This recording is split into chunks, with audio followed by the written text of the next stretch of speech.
Okay, here we go. I have got my computer set in a way, oh, dadgummit, that it's up and down instead of horizontally or whatever. So let's see if I can do this and look at the camera and not look at myself, which is a very difficult thing to do. So let me see if I can get this propped up. And then we can get started.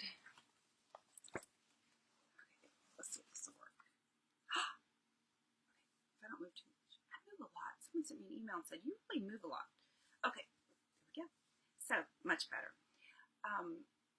I got an email from, not an email actually, it was a message that my mom's sister, baby sister, sent out to all the other sisters and family members that a cousin of mine is not doing very well.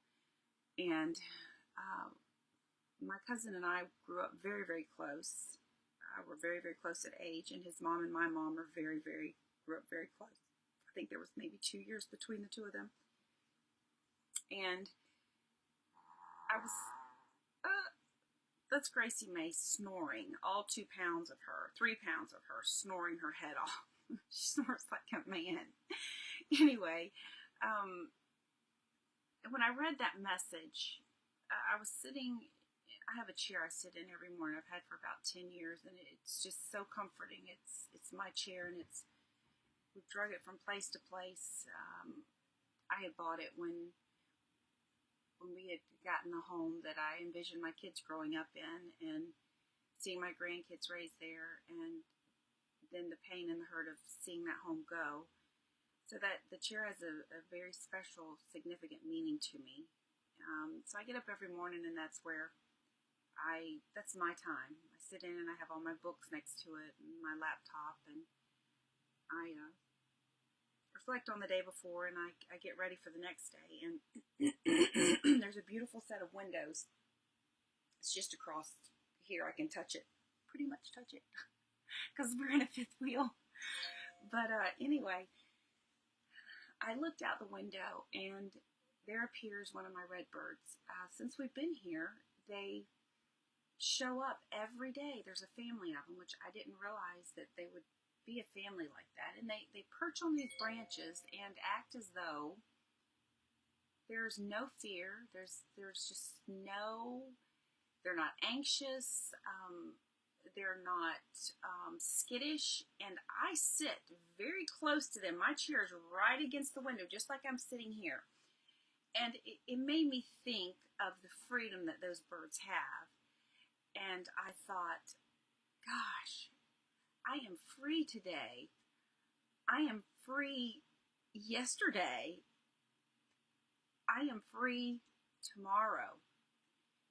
And as I read that message, I thought, God, my cousin is not free.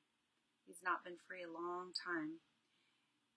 And let me tell you a little bit about how I grew up. I grew up in a charismatic home, Pentecostal home, however you want to say it. I guess you'd say a fifth generation Pentecostal. You know, growing up, you think everybody's just like you. I thought every denomination in the world was the Assemblies of God or Church of God. And as I got older, I realized that our faith and our denomination was just a very small percentage of the churches in the world. But we didn't drink. We didn't have alcohol in our home. And because of the faith we were, if you came into our home and realized that, you would assume it was because of our faith, that we were very judgmental. Those kind of people were very closed-minded. Oh, yeah, you know, them folks. But it was for a very, very different reason, and I'd like to share that reason with you. The reason was my mother grew up in an alcoholic home, and she vowed that she would never have alcohol in her home. My grandfather was Indian, and very tall to be an Indian, very square shoulders, very statuesque, very, can you say statuesque for a man? Anyway, he was like a statue. a very proud, dignified man, and he was a sharecropper. My grandparents were sharecroppers, and so there was no money. They were very, very poor, and my grandfather never wore a piece of clothing that was not starched and pressed. And I say that to say this: when my grandfather was drinking, he was a completely different man, a man that my grandfather wouldn't even like. On top of the fact that he was very, very cruel-spirited to my grandmother, which deeply, deeply wounded and hurt my mother and her siblings. My mother loved her father very, very much, but it just pained her deeply. And she said that when she grew up and had her own home, for those reasons, she just would not even tempt possibly genetics of alcoholism in our family affecting her kids or herself. So growing up, it was never an option for me. We had a wonderful, great home, and that as far as having a good time, but it just wasn't an option. So anyway, when I got that message, I was thinking about freedom, and I was thinking about bondage, and I thought about, gosh, liquid, soda, sugar. You have this liquid that my cousin puts in his mouth that has usurped his soul and his life, his abilities, his talents, his dignity, his connection to his family, his health. My cousin was very, very, very bright. He could have been a mathematician. Just has one of the sweetest hearts that you'd ever encounter. His potential was just unbelievable until this vice came in his life and enslaved him and took him captive. And I think he was powerless to overcome it. And I thought, God, how many times are we enslaved to things that we slowly allow in our life, and we don't realize that eventually they lead to taking over our life. And I know when we went down, to sign the papers on our home, we did a short sale. And as I was driving to sign the papers to sell it, I remember feeling so much anger in my heart. And I just thought, God, you know what? I could just punch one of these attorneys. I could just kill them. God, why is this happening? And I could just feel the bitterness and the anger in me. And I thought right there at that moment, I thought, Angie, you can allow bitterness to come into you and create a spirit in you that will transfer to your kids, to everyone around you that you love. Or you can say right now, I won't be a slave to anything. Not an attitude, not a bad spirit, not anger, not envy, certainly not bitterness.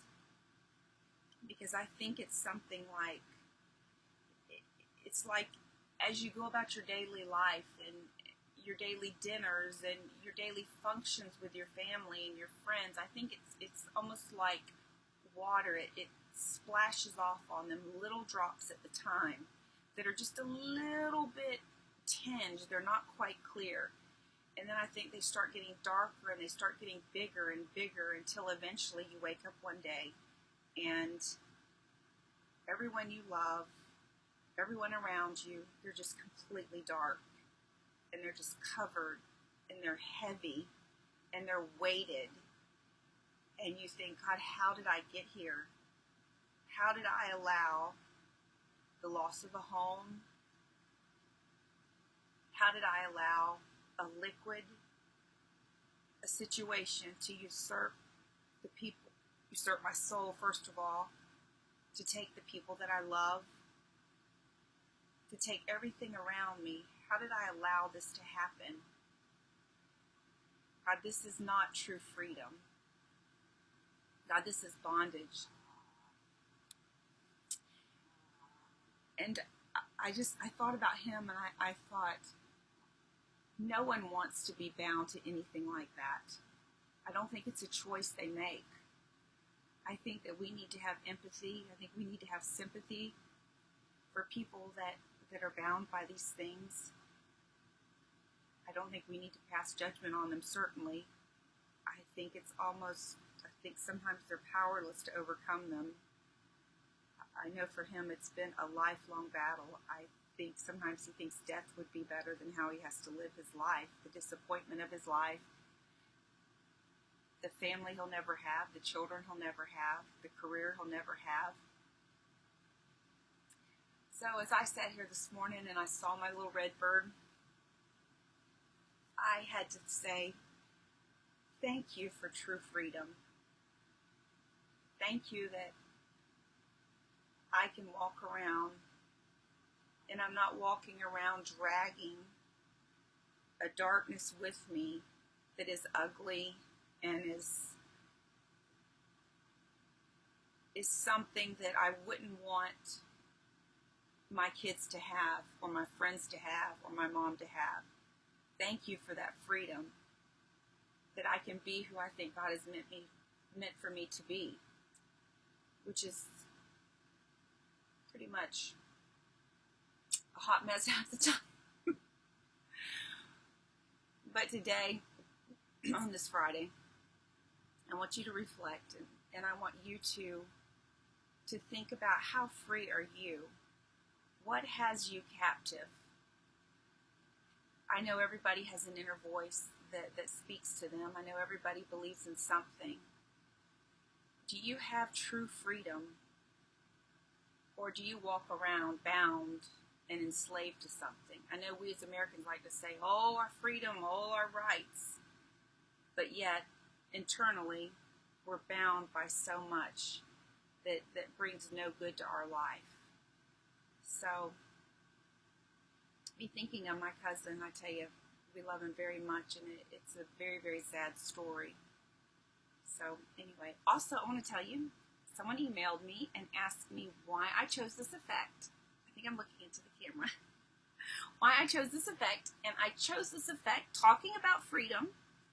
When I went into this filming, I thought, you know what, I don't want to have to worry about, if I want to jump on and film, lighting and hair and makeup and all that, which is I'm not very good at anyway. So I chose this effect so that when I'm ready to go, I can go, and I can hit start, and I can hit end, and voila, the lighting's funky. It's kind of hazed, so it really doesn't matter what I'm wearing or really how my hair looks. So anyway, there is your answer. All right, guys, I hope y'all have a great weekend and find freedom. It's so much better than being bound. All right.